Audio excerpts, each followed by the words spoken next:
ऐसे ही जब कोई भक्त भगवान में डूब जाता है तब भगवान की प्राप्ति होती है।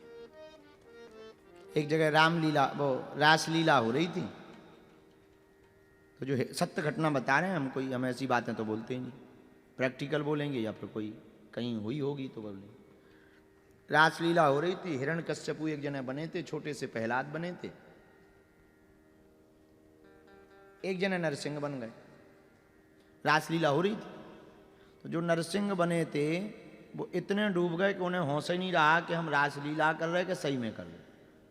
उन्हें लगा हम ही नरसिंह हैं और ये हिरण्यकश्यपु है। सो उनने लाओ धरो दे मुक्का, 100-200 नहीं 250-300 मुक्का मस्के मर गो, मर ही गो बिल्कुल सच ही में। उनने बिल्कुल उद्धार कर दो, जेल गए फिर क्या पकड़े गए, जेल गए। तो अदालत में जज ने पूछा कि क्यों भाई तुम्हारी क्या दुश्मनी थी? बोले हमारी दुश्मनी का छूना थी साहब, हम बने थे नरसिंह, वो बनो तो हिरण्यकश्यपु। तो कथापट में ऐसा है कि हमें मारना है, तो बोले हमने ठोक दिया। तो जज ने कहा भाई मारना है ये तो ठीक है पर ऐसा थोड़ी होता है। बोले साहब अब चाहे जो हो गए, जो सजा मिलनी हो मिले, हमें होश नहीं रहा। तो वकील ने वकालत की कि एक काम करो, अगर ये इतने ही डूब जाते हैं पात्र में तो एक काम करो, इन्हें दशरथ बनाओ और राम वन गमन की लीला करवाओ, फिर देख रहे इनके खुद के प्राण निकल रहे या नहीं निकल रहे।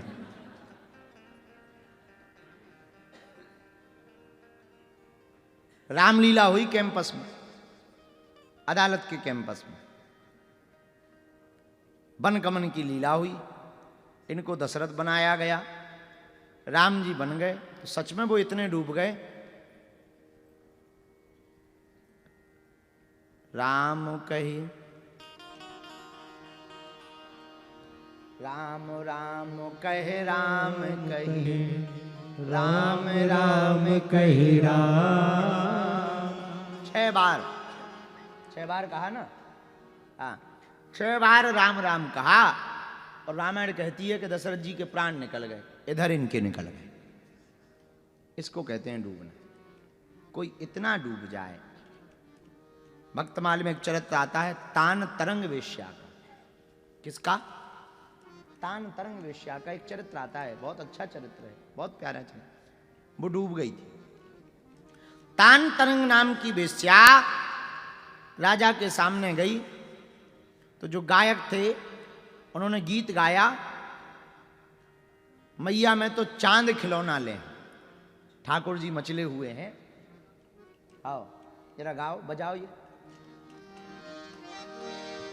चंद्र खिलौना ले मैया में तो चंद्र खिलौना ले मैया में तो चंद्र खिलौना ले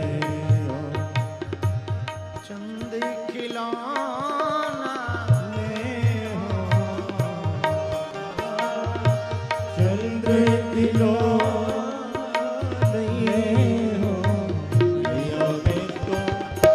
चंद्र खिलौना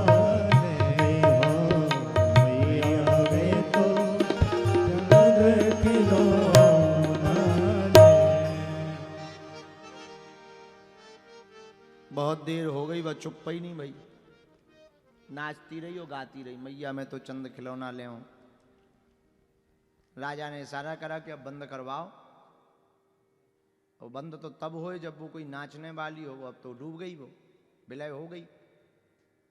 तो एक बुद्धिमान पंडित जी बैठे थे, उन्होंने कहा एक काम करो, इन्हें कुछ मोहरें दो। तो मोहरें डाल दी, सो उसने फेंक दी, जवाहरात दिए तो फेंक दिए। अब बड़ी आफत हो गई, राजा बड़ा गुस्सा हो गए कि हमने इतनी कीमती कीमती मालाएं दी, सब फेंक दी। अब वो मांगे क्या?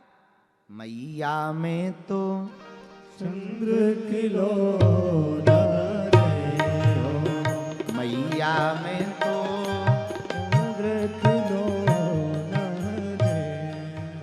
बस एक ही बात पे रटन लगी। राजा ने तामपत्र मंगवाया आधा राज्य लिख के दे दिया कि शायद अब मान जाए। देखते हैं कितनी भाव की पक्की है कच्ची है।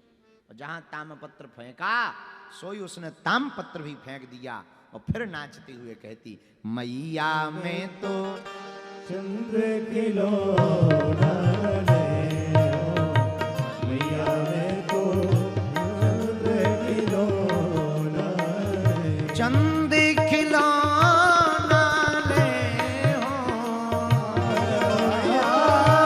चंद्र खिलौना ले हो, मैया री चंद खिलौना ले हो, मैया चंद्र खिलौना ले हो, मैया में तो चंद खिलौना ले हो, मैया में तो चंद्र खिलौना ले हो। मैया री में तो चंद खिलौना। मैं तो चंद खिलौना ही लूंगी, राजा बड़ो नाराज होगा। राजा ने अपनी पूरी संपत्ति लिख दी, ले बंद कर। वो तो एक ही बात पे अड़े है, मैया में तो।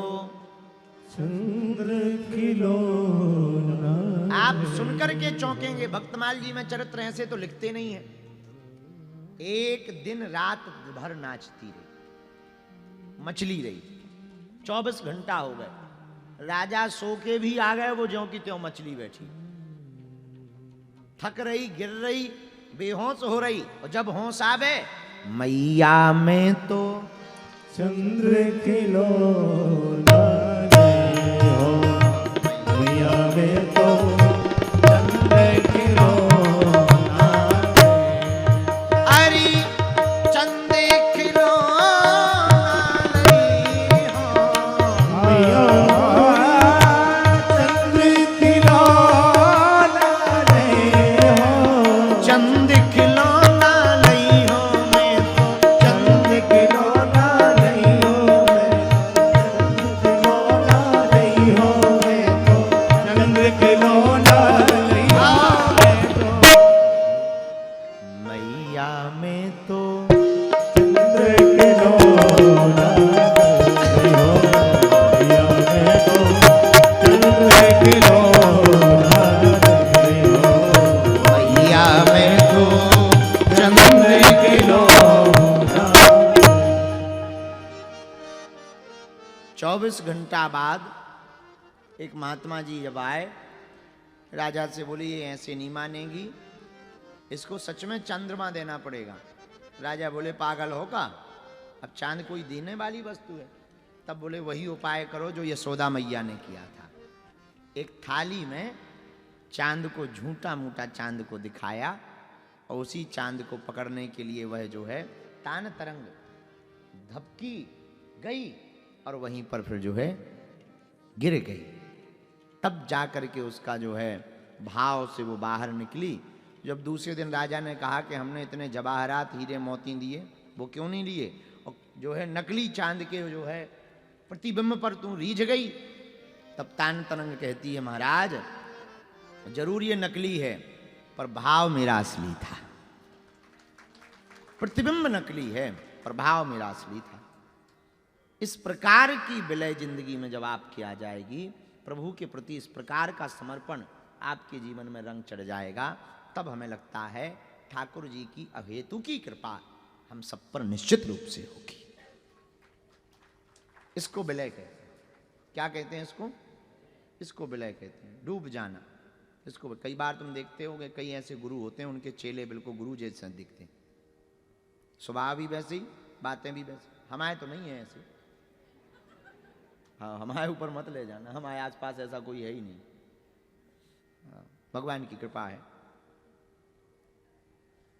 बाकी कई बहुत से हमारे परम पूज्य श्री बद्रीनाथ वाले महाराज जी हैं, आहा, खाक चौक वाले पूज्य श्री बालकदास जी महाराज जी, हम कई बार बड़ा ही जलन करते हैं उनसे। इस बात पे ईर्षा होती है कि उनके जितने चेले हैं, प्रमुख चेले, वो सब उनके ही जैसे दिख रहे। स्वभाव भी उनके ही जैसा, दाढ़ी भी बिल्कुल उनके ही जैसी, और बिल्कुल वैसे ही, प्रभु जी वैसे ही। और हम आए